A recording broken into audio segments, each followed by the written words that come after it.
अस्सलाम वालेकुम। आज का हमारा टॉपिक है डायरिया डायग्नोसिस।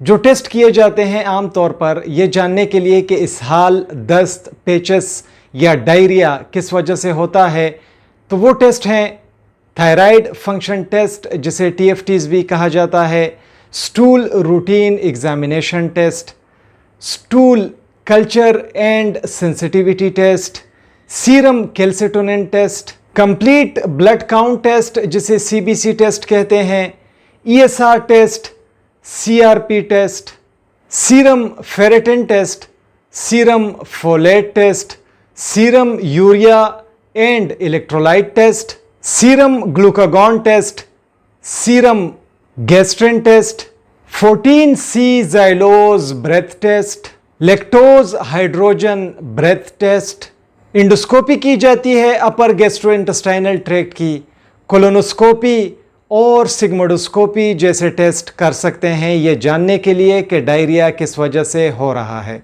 अभी आम उन वजहों पर बात करते हैं कि वो कौन सी वजह हैं जिसकी वजह से डायरिया हो सकता है। तो ऐसी तो काफ़ी सारी वजह हैं, लेकिन हम उन वजहों पर बात करेंगे जो आम होती हैं।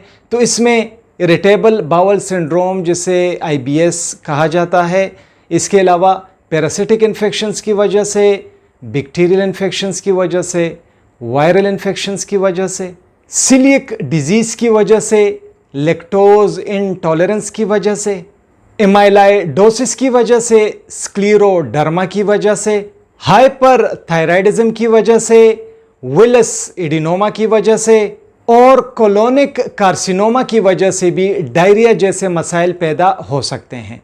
इलाज के मुतालिक बात करते हैं कि डायरिया का क्या इलाज किया जा सकता है। तो ये याद रखें, जब भी डायरिया हो तो किसी जनरल फिजिशियन या गैस्ट्रोएंटरोलॉजिस्ट से रब्ता करें, उसके बताए हुए तरीक़ों पर और बताए हुए हदायत और दवाइयों पर सख्ती से अमल करें। ऐसे तो काफ़ी सारी वजह हैं जिसकी वजह से डायरिया होता है। तो सबसे पहले वजह जानने के लिए चाहिए कि किसी जनरल फिजिशियन या गैस्ट्रोएंटरोलॉजिस्ट से मिला जाए। जब एक मरतबा वजह का पता चल जाए तो फिर इलाज बहुत ज़्यादा आसान हो जाता है। बहुत ज़्यादा शुक्रिया MLT हब विद कामरान देखने के लिए। वीडियो पसंद आई हो वीडियो को लाइक करें, दोस्तों के साथ शेयर करें, हमारे channel MLT hub with Kamran को सब्सक्राइब करें। अपना ढेर सारा ख्याल रखें। अल्लाह हाफ़िज़।